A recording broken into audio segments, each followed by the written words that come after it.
aí. Tem outra coisa que eu quero falar com vocês que eu vou anotar aqui.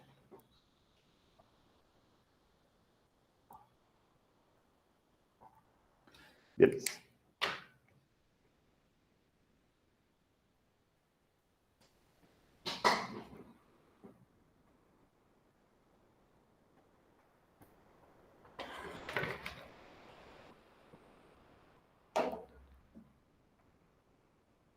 Então tá, gente, a gente vai se encaminhar para a última parte da abordagem Lean. Então, a gente estava, de fato, vendo essa forma de gerenciar e melhorar o ambiente fabril. Então, enfim, o que está aqui essa semana já é a semana 51, na verdade. Opa, não era isso que eu queria clicar. Beleza. Hoje, então, a gente vai falar um pouquinho sobre fluxo de valor e mapa de fluxo de valor. Então, a gente já vinha falando sobre isso na última aula. A gente falou lá do valor, da visão da organização, onde a organização tem que ter os processos alinhados, para que a gente consiga sair de uma condição da minha empresa em que eu tenho os processos um pouco desorganizados para um lugar onde as coisas estão um pouco melhores. Então, para que esse caminho aconteça de forma eficiente, eu preciso que todo mundo que esteja dentro da organização tenha esse pensamento de vamos caminhar juntos para um lugar melhor. Caminhar para um lugar melhor, eu comentei com vocês, eu gosto muito disso daqui, em empresas sem fins lucrativos, ou mesmo no serviço público também, isso aqui está começando a ser utilizado. Por quê? Porque esse tipo de organização tem um senso de coletividade um pouco melhor, um pouco mais, ao meu ver. Isso aqui é eu falando, Rafael, né? Professor Rafa.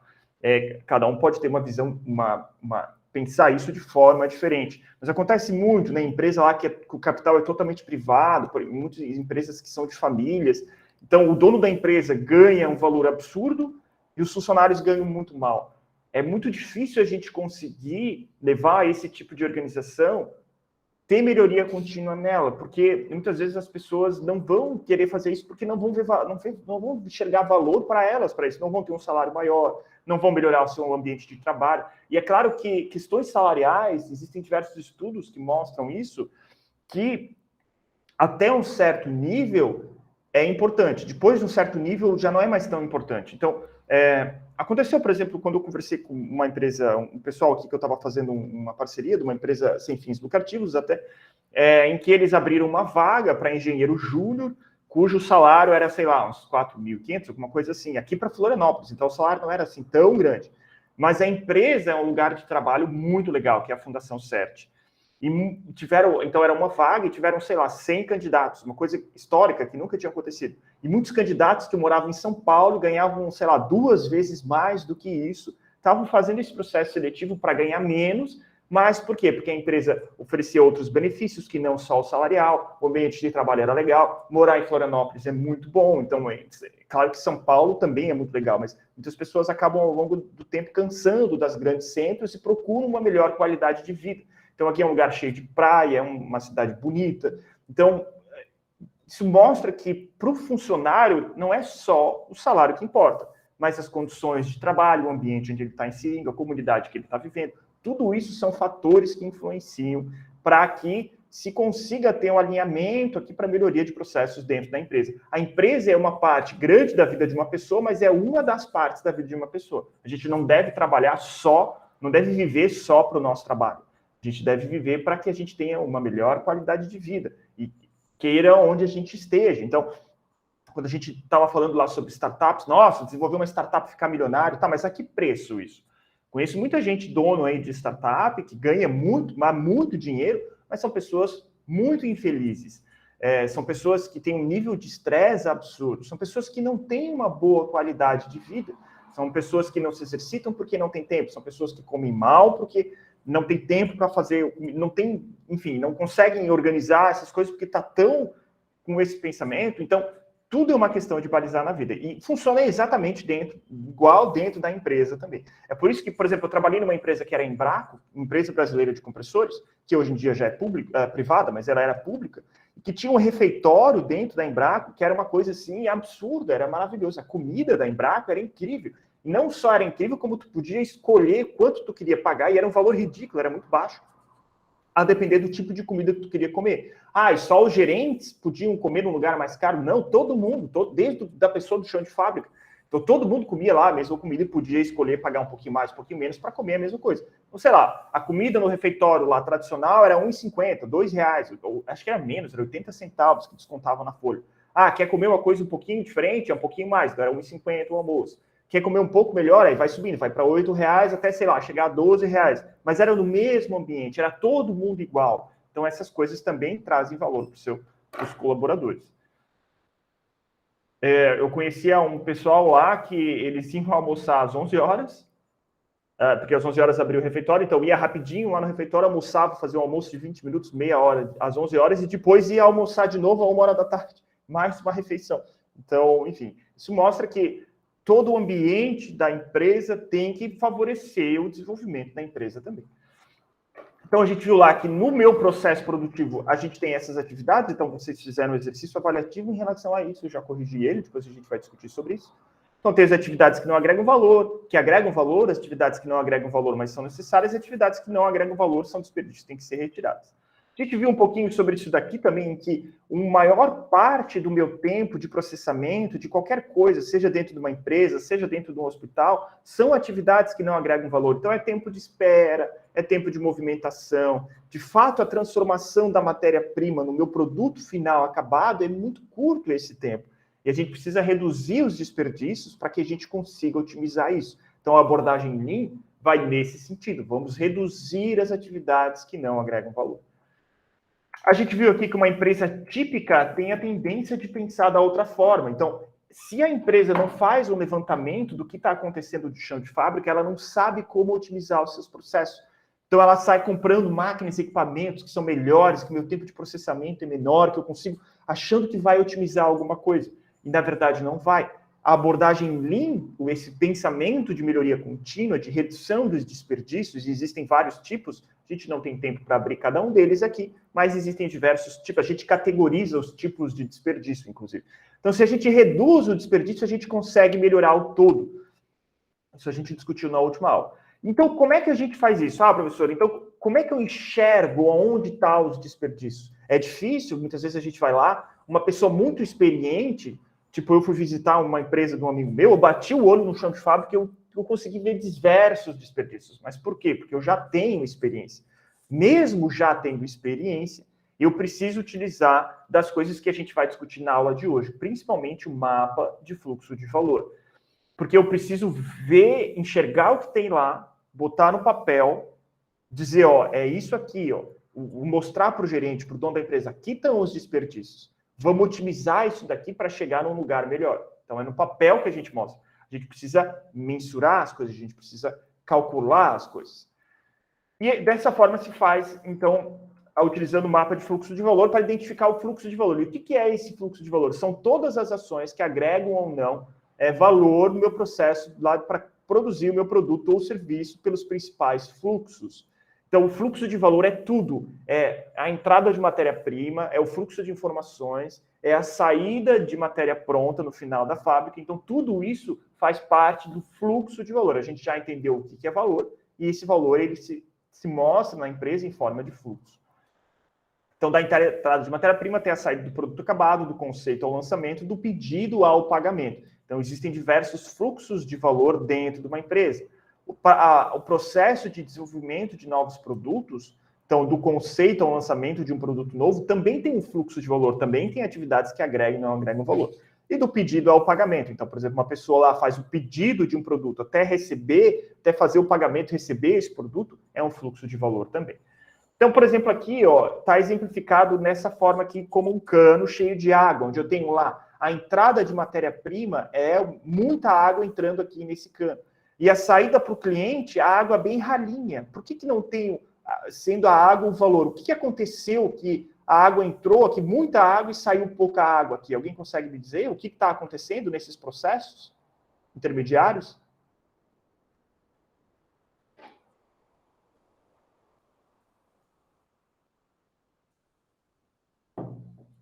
Ninguém, gente? Podem chutar.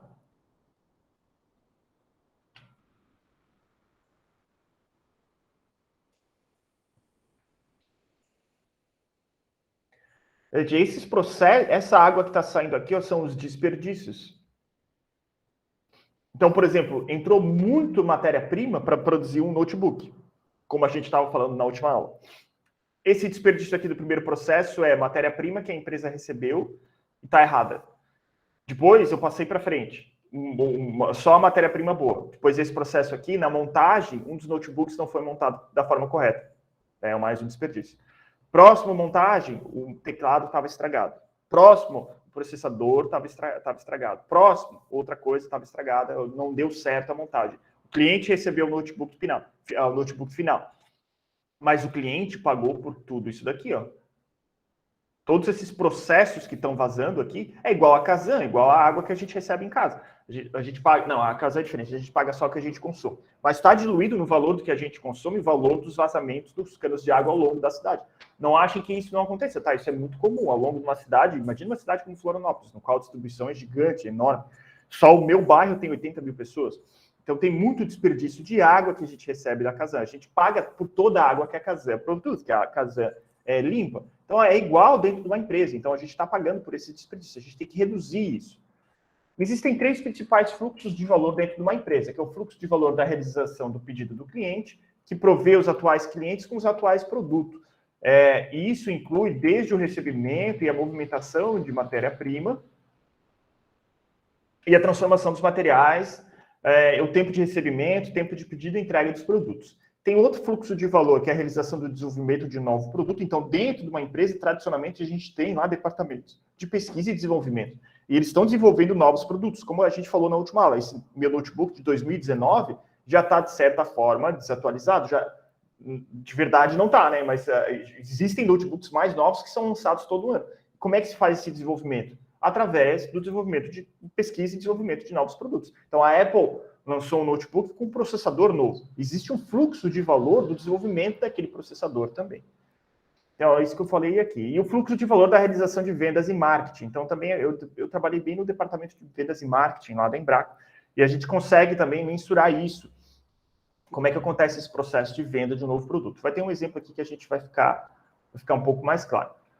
Então, esses 3 fluxos de valor que é o que acontece dentro de uma empresa. Uma empresa tem que ter esses 3 fluxos de valor. Então, fluxo de valor do conceito ao lançamento do produto, fluxo de valor da matéria-prima do produto acabado. Então, esse notebook aqui, feito de alumínio, é uma chapa de alumínio que vem e ela é estampada. Então, aqui está aqui um processo de estampamento. Depois, solda algum componente lá nas minhas placas. Depois, eu faço a montagem do meu produto final. E o meu produto, depois que está finalizado, alguém tem que vender ele. Então, tenho lá o departamento de vendas e marketing que faz todo o meu fluxo, desde do pedido até recebimento lá da venda do produto e recebimento do valor desse produto. Então, a fábrica da Apple é terceirizada, é uma fábrica na China que produz os produtos da Apple. Então, existe todo um contexto de venda e compra desses notebooks e tudo mais. Então, o que se move no fluxo de valor? Na manufatura, o fluxo é de materiais. No desenvolvimento de produtos e serviços, o fluxo é de informações. Então, quando a gente assina Netflix, por exemplo, é um serviço que a gente está comprando. Existe um fluxo de informações também. A gente vai lá, entra no aplicativo, preenche nossos dados do cartão de crédito, faz o pedido e eles têm um fluxo eles trazem o conteúdo para a gente. Funciona da mesma forma. Em um hospital, os fluxos de valor é do paciente, né, que está entrando e saindo do hospital. O fluxo de valor de medicamentos e materiais e o fluxo de informações, os registros. Então, os 3 fluxos estão dentro de um hospital. Informações, que é lá o meu prontuário médico, materiais, que é o que a gente toma lá de remédio, o soro que vem na veia, aqueles catéteres que são inseridos na veia e tal, e o paciente que está se movimentando lá. Então, a gente também tem 3 fluxos de valor. E vamos ver como é que é o fluxo de valor de uma empresa. Então, vamos pensar que um cliente está fazendo um pedido. E vamos analisar esses tempos. Então, vamos supor que a gente vai comprar alguma coisa lá na internet. Vou comprar um determinado produto na internet. Quanto tempo eu levo para ir lá, entrar no site, fazer a compra, botar o cartão de crédito e fazer o pedido? 3 minutos. Essa ordem de compra vai lá ser recebida por um produtor dentro da empresa, lá, alguém ou um software que vai processar esse produto, vai solicitar os materiais para manufaturar esse produto para os fornecedores. Ou esse material pode já estar em estoque também. Então, ele foi lá e ele trabalhou 15 minutos. Porém, levou 2 semanas para esse material chegar no meu chão de fábrica. Ou seja, eu levei 3 minutos para pedir, processei por 15 minutos e eu já tenho que aguardar 2 semanas para chegar aquele material no chão de fábrica. Os fornecedores enviam o material, então 2 dias lá de deslocamento. Aqui muitas vezes pode também demorar essas 2 semanas, porque muitas vezes tem uma pilha de coisas para esse funcionário trabalhar. Então, o processamento do meu pedido leva 15 minutos. Então, eu que fiz a compra lá, para ele processar, vai levar 15 minutos. Mas ele tem tempo de trabalho acumulado, que ele tem lá uma pilha de 2 semanas de trabalho. Ele vai lá e coloca o meu pedido por debaixo daquela pilha. Então, só daqui a 2 semanas, ele vai processar aquela pilha. Os fornecedores vão enviar esse material, vai levar 2 dias de deslocamento. A produção do produto, então, é 1 hora, aquilo que a gente falou, é 1 hora produzindo esse produto. É 1 hora que uma máquina estampou, depois a outra máquina soldou, depois foi feito o processo de embalagem. Se eu somar os tempos de processamento, dá 1 hora só. Mas a fila leva 10 dias. Por quê? Porque eles têm uma montoeira de produto para fazer. Isso aqui, tradicionalmente, numa empresa é assim. Então, tem muito estoque. Depois, eu faço 100% de inspeção em todos os produtos. Leva 10 minutos cada. Depois, eu vou lá e faço o armazenamento, a embalagem e a expedição. Para embalar um produto no saco plástico e colocar dentro da caixa, leva 10 minutos. Mas, de novo, tem uma fila lá de produtos. Então, vai levar 2 dias que esse produto vai ficar na fila. Depois eu vou enviar esse produto e, por fim, o cliente recebe o produto 30 dias depois. Por que ele levou 30 dias para receber o produto? Sendo que se a gente somar o tempo de pedido, o tempo de processamento de cada um, daria muito menos do que 30 dias. Por que aconteceu isso?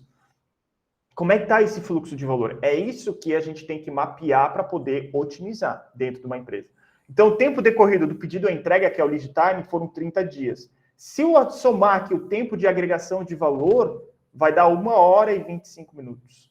E a abordagem Lean faz justamente isso, a otimização desse tempo, então reduzir esses 30 dias para o mais próximo possível de 1 hora e 25 minutos, ao reduzir os desperdícios, utilizando o pensamento científico e a melhoria contínua para modificar o processamento, para modificar o meu processo produtivo. Sempre pensando, vou melhorar aqui alguma coisa, vou ver como é que vai acontecer, vou ver o que vai acontecer, vou tirar aprendizados daquilo, vou saber se eu estou melhorando ou não. Como vocês fizeram lá no exercício, vocês responderam as atividades.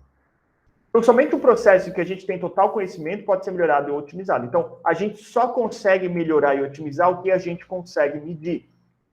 Entender um processo é mais fácil podendo visualizar ele.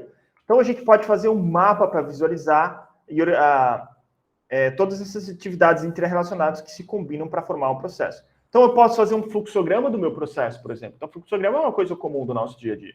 Então, tem a entrada lá do departamento de vendas, tem o planejamento do meu produto, tem o material, tem a produção do meu produto, inspeção, depois mais uma produção, embalagem e o despacho. Então, através de um fluxograma, eu consigo identificar o que está acontecendo dentro do meu processo produtivo. Mas tem um fator muito importante que eu não tenho nesse fluxograma, que são, eu consigo identificar as atividades que não agregam valor e consigo reduzir elas a partir de um fluxograma. Mas tem uma coisa muito importante que eu não tenho nesse fluxograma, que é justamente os valores, é medir, é entender quanto tempo leva essa produção, quanto tempo leva essa inspeção, quanto tempo leva essa outra produção, quantas pessoas trabalham nessa produção. Como que eu posso reduzir esse tempo aqui se eu não estou medindo o meu tempo inicial? Então, eu preciso mensurar o que está acontecendo. Eu consigo fazer fluxogramas de diversos departamentos, então de produção, finanças, vendas do meu cliente. Então, meu pedido completado, meu pedido submetido, assim sucessivamente. Eu consigo fazer diversas medições ali dentro dos meus processos produtivos. Mas, de novo, aqui falta uma coisa muito importante, que são os dados, que são os números. Então, eu até posso colocar no fluxograma alguns números, então a espera leva 90 segundos, o pedido 45 segundos, eu quero reduzir esses tempos aqui numa coisa mais futura, né? Ou eu posso utilizar uma outra coisa, que é o que a gente chama de mapa de fluxo de valor. Então, é isso que eu quero que vocês entendam nessa aula. Eu posso utilizar isso aqui, existem livros e livros e livros e cursos só sobre isso daqui, que é um mapa que é mais fácil de eu identificar o que está acontecendo no meu processo produtivo dentro da empresa. Então, eu tenho aqui a minha entrada de matéria-prima do meu fornecedor e a saída do meu produto lá para o meu cliente. E o meu mapa de fluxo de valor vai mostrar, por exemplo, quanto tempo leva para eu processar, para eu estampar essa chapa externa desse meu notebook. quanto de estoque eu tenho depois que essa chapa foi estampada, e ela vai ser lá feita a montagem dos componentes elétricos. E assim sucessivamente. Então, tradicionalmente, o meu processamento do meu produto se dá em minutos ou em segundos. E o meu WIP, que é Work in Progress, que é justamente o estoque intermediário, se dá em horas. Ah, professor, como é que eu calculo isso aqui? Eu conto quanto tempo eu levo para fazer isso daqui, conto quantas peças tem lá. Se eu tenho 100 peças em estoque, se eu levei 1 minuto para fazer cada uma, eu tenho 100 minutos aqui de desperdício. São peças que não estão sendo processadas, é valor que não está fluindo na minha cadeia. Ou seja, eu tenho que reduzir esse estoque aqui. E tem várias coisas que influenciam na redução do estoque, como o estoque é uma forma, é tipo aquele desenho do iceberg que eu fiz, que a gente viu lá da abordagem Lean, para o estoque funciona igual. Então, é o estoque que esconde os defeitos que estão acontecendo no meu processo produtivo. Então, dentro do mapeamento de fluxo de valor, eu posso identificar o fluxo de valor, entender como é que estão acontecendo as demandas dos meus produtos, das minhas famílias. Eu posso desenhar um mapa do estado atual, que tradicionalmente o mapa do estado atual é muito parecido com esse daqui, então cheio de estoques intermediários, assim sucessivamente. Então, aqui está o meu mapa do estado atual. Então, eu fui lá, olhei o meu processo produtivo, mapeei ele. Vou desenhar um mapa do estado do futuro, que é identificando as oportunidades de melhoria. Então, vou projetar um fluxo Lean, inserindo aquelas coisas que a gente discutiu na nossa última aula. Então, só utilizando o pensamento científico e as ferramentas da abordagem Lean, e desenvolvendo novas ferramentas, que eu vou conseguir sair do mapa do estado atual para o mapa do estado futuro. E não só isso, sustentando essa melhoria ao longo do tempo. Então, isso aqui é tipo, a gente, sei lá, eu tinha provas para fazer, deixei tudo acumulado em cima da hora, estudei uma semana antes e tirei notas baixas. Eu tenho que aprender que para eu tirar notas mais altas, eu tenho que ter uma rotina de estudo diário. Então, eu vou lá, faço isso e vejo que eu tirei notas melhores. As próximas provas, eu vou fazer essa mesma rotina. Então, a sustentabilidade dessas melhorias funciona igual no chão de fábrica. Então, eu vou fazer um plano de ação e vou implementar essas melhorias utilizando lá um cronograma com responsáveis e assim sucessivamente. Então, eu vou identificar valor, vou criar valor, vou entregar valor para o meu cliente. A gente viu um pouco sobre isso na última aula e aqui a gente só está vendo como é que isso de fato se faz no chão de fábrica. Então, eu posso abrir isso daqui como se fosse um projeto, né, em qual eu vou lá, vou fazer uma preparação, então vou fazer a decisão para a implementação do modelo de gestão Lean, vou utilizar lá os fundamentos da abordagem Lean e tal. Vou desenhar o mapa do estado atual, no qual eu vou identificar nesse mapa as atividades que agregam ou não agregam valor. Então, naquele exemplo que a gente utilizou lá do hospital, eu consigo identificar todo o meu processo desde a entrada do paciente até a saída do paciente nesse mapa aqui. Vou projetar um estado futuro, que é um estado melhor. Então, vou enxugar os meus processos, vou reduzir os desperdícios, e eu consigo ver como é que fica esse processo. E eu vou lá e faço um plano de implementação dessas minhas melhorias, utilizando tudo aquilo que a gente viu da abordagem Lean. Gente, dúvidas em relação a essa aula? Essa aula foi muito mais rápida. Beleza. Tem algumas coisas que eu quero falar com vocês, então por isso essa aula foi mais rápida. Então, tem exercícios para ser entregues dessa aula, porém, eu vou dispensar vocês desses exercícios. Por que eu vou dispensar vocês desses exercícios? Porque vocês me encheram de orgulho nas provas que vocês fizeram. Então, de maneira geral, foi todo mundo muito bem nas provas e nos exercícios até aqui. Então, a aula de hoje é uma aula mais informativa para vocês verem um pouco mais do que é a abordagem Lean, mas eu fiquei muito feliz com o resultado em tão pouco tempo que a gente teve. Então, as notas foram, na maioria das vezes, muito boas, então eu vou estar publicando as notas logo na sequência lá para vocês. E vocês me encheram de orgulho. Então, foi assim, muito tempo, foi muito rápido. Vocês entenderam os conceitos que eu precisava que vocês entenderam, que é a parte lá do Lean. Então, as provas de Lean ali mesmo, assim, as respostas foram excelentes, gente. Quase todo mundo fez respostas incríveis ali. Vocês escreveram o que vocês estavam pensando, vocês conseguiram entender os conteúdos. Então, eu fiquei muito orgulhoso, mas muito mesmo, daquela avaliação ali de vocês. E também nos exercícios que vocês entregaram da abordagem Lean, também foi muito legal. Acho que o aproveitamento de vocês foi muito bom. Então, eu gostaria de parabenizar vocês em relação às avaliações. Junto disso, então, amanhã a gente não vai ter a aula que a gente teria de manhã. Eu acho que não há necessidade de a gente estender os conteúdos aqui. O que precisava ser passado, o que eu tinha planejado para vocês dessa forma rápida, tal, foi feito. Vocês tiveram um bom aproveitamento. Muito provável que no semestre que vem vai ter alguém continuando essas aulas com vocês, e daí talvez traga um pouco com mais calma o que tem que ser tirado, precisava ser trazido para cá. Beleza, gente? Outra coisa, então, que eu queria ainda falar com vocês, é que vocês... A gente chega agora, não.